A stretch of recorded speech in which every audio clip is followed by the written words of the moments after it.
Onivia, League of Legends highlights. Gives you a little bit of extra semi-global presence on the map. You can roam with the Nidalee. You can be, at least attempt to be, a lot more oppressive against the Quinn in the top lane. Feels like deja vu in a lot of ways. Safe matchup mid that Ukel's up 12 CS on. Top lane, Doran crushing Summit, having a nice early lead. It's nothing to write home about, but it can. A Drake fight here.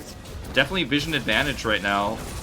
Or positional advantage and vision advantage to Live Sandbox. As Ukel's looking for a solo kill here. Summit's on his way. Yep, and he's surrounded by 5 people. Flashes forward, Fate, one more auto, and he will be able to get first blood, but he can't get there.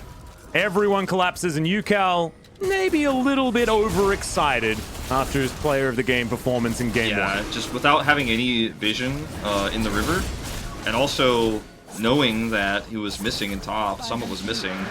From that alone, it was pretty overzealous, a little behind at the moment. No! All of that 6 gold, as here's the flash solar flare, and that's another dead Ukel. Oh dear. He really... On the damn turrets here, you can see it in favor of Live Sandbox, but not all funneled the way they would have liked to have it.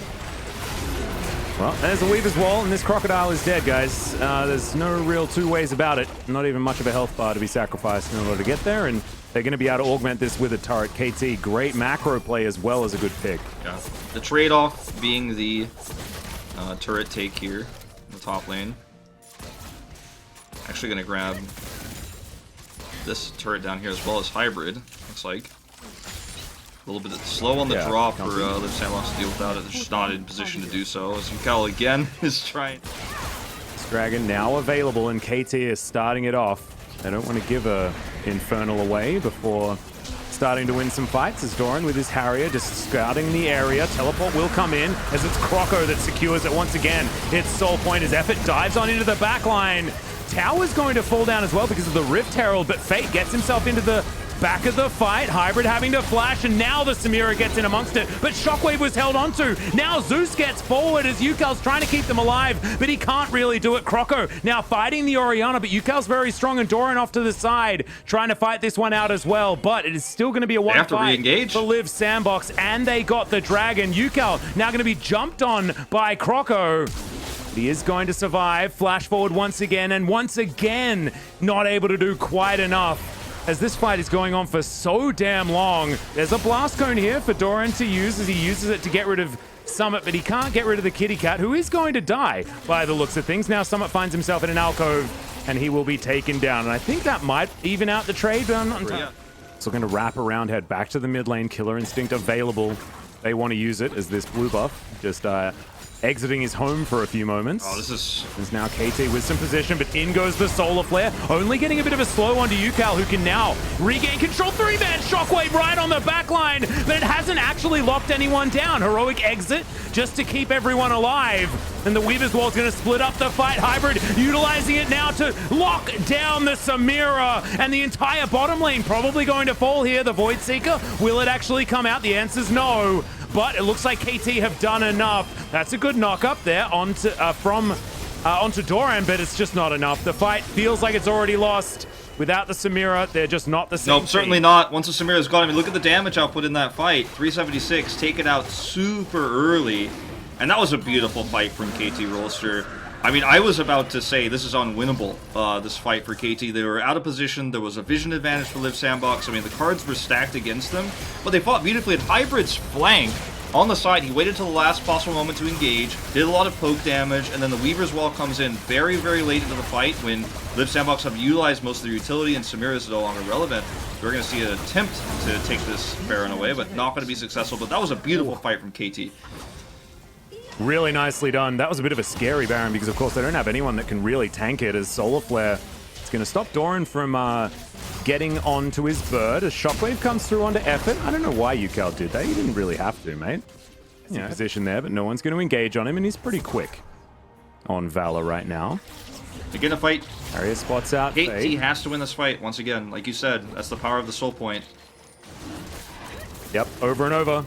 Every time it gets easier, I guess, because you do have yourself an Infernal Drake you know, augmenting your stats. But now KT in position. The Drake's going to reset, though. This is going to be a 50-50. As Hybrid's getting poked out, these spears are powerful. As into the backline, there's the Shockwave! Special cow delivery, I love it! But the Infernal Soul does go over to Live Sandbox. The fight is not over yet, but maybe it's beginning because the Samira is gone. Croco is gone. The other Croco, he's about to leave as well. As now Fate, he's trying to get out of there. And Effort is as well, but no damage is left over. Blank? Okay, he's got his Zhonya's. He'll be fine.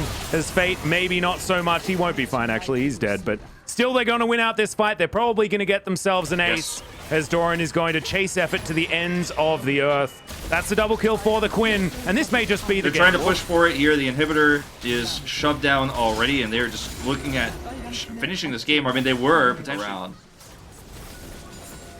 Well, now at least, you know, there's a couple of inhibitors that have been broken. So if KT win any sort of fight from now on, the game is just done. But I thought there might have been a window. Weaver's Wall going to come through as Samira going to be able to block it off, as you can see right there. But in the back of the fight, you can see Croco just going to be taken down by Doran. He's so strong on this Quinn. His Effort also going to feel the pain. And now Zeus just frontlining. Summit trying to do the same thing, but he's in and he's out. The heroic entrance, not looking so heroic, just looking a bit silly. As now we've got the Samira trying to pop off, but she's too far behind. And that's the fight we were talking about. It came in pretty quickly, and KT will this time win the game. She's too far behind. She's not in position. And KT trying to set up for that Baron take. They had the vision control there. Live Sandbox felt the pressure. They walked in, but they didn't get to take the fight on their terms.